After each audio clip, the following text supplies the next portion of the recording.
Hello, আসসালামু আলাইকুম রহমতুল্লাহি ওবরকাত। বন্ধুরা সকলেই ভালো আছেন এবং ভালো থাকবেন এই প্রত্যাশা সব সময়ের জন্য। বন্ধুরা, সবারই একটা নারীর টান আছে, যে নারীর টান সবারই কাজ করে, ঠিক তেমনি আমারও নারীর টান কাজ করেছে।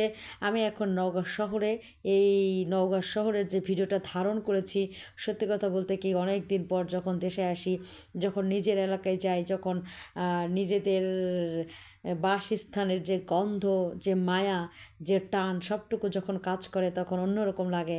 থাক না স্মৃতি হিসাবে সেই ভিডিওটা আমার এই মোবাইলে। এই জন্য আমি ভিডিওটা মেক করলাম, আশা রাখছি আপনাদের ভালো লাগবে। যারা নওগাঁবাসী আছেন তারা তো বুঝতেই পারছেন আমি কোন রাস্তা দিয়ে কোন রাস্তা দিয়ে চলে যাচ্ছি এবং কোন রাস্তায় আমি ভিডিও করছি।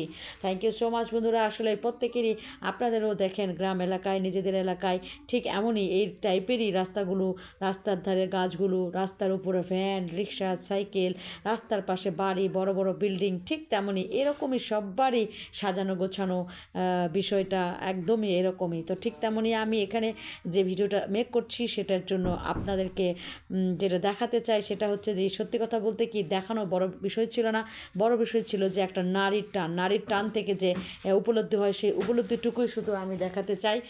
যে আমি এখন এই মুহূর্তে নওগাঁ শহরে অবস্থান করছি এবং এই নওগাঁ শহরের আমি পার্ট টু পার্ট কিছু ভিডিও মেক করা তৈরি করব।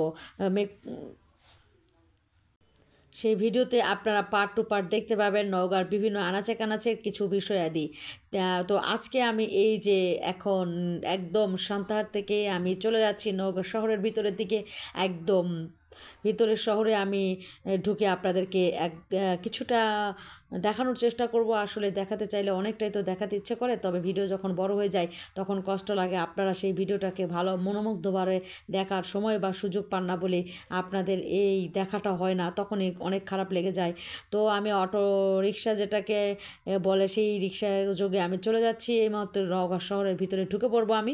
সেইখানে আপনাদেরকে আমি একটু দেখাতে চাই যে দেখেন, আপনাদের ভালো নাও লাগতে পারে, যেহেতু আপনাদের এখানে ভালো লাগা কোনো বিষয়ই নেই, বাট আমার অনেক ভালো লাগা, অনেক মায়া, অনেক স্মৃতি আমার সাথে জড়িয়ে আছে এই শহরের ভিতরে।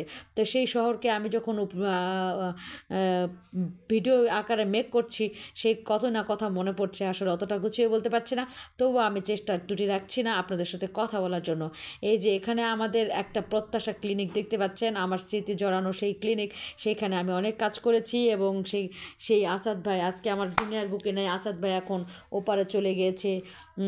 যাই হোক, অনেক কথাই মনে পড়েছে, একটা পর একটা প্রত্যেকটা বিল্ডিং, প্রত্যেকটা প্রতিষ্ঠানে যে সামরিক কাউন্টার আমাদের ঢাকা বাস স্ট্যান্ডের মধ্যে আমি অলরেডি ঢুকে পড়েছি।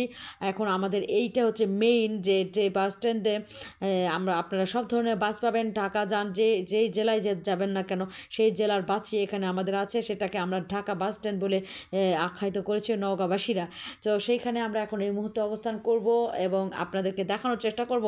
তবে যে একটা কথা বিষয় বলে রাখি, সেটা হচ্ছে আমাদের শহরটা অতটুকু অন্য না হলেও তারপরও নিজের শহর বলে কথা, নিজের জায়গা বলে কথা, তাই না? সেই মায়ের টানটা যে বিষয়টা আছে সেটাকে তো অবশ্যই, যে এসআর কাউন্টার ছিল এটা ঢাকা বাস স্ট্যান্ডের মধ্যে।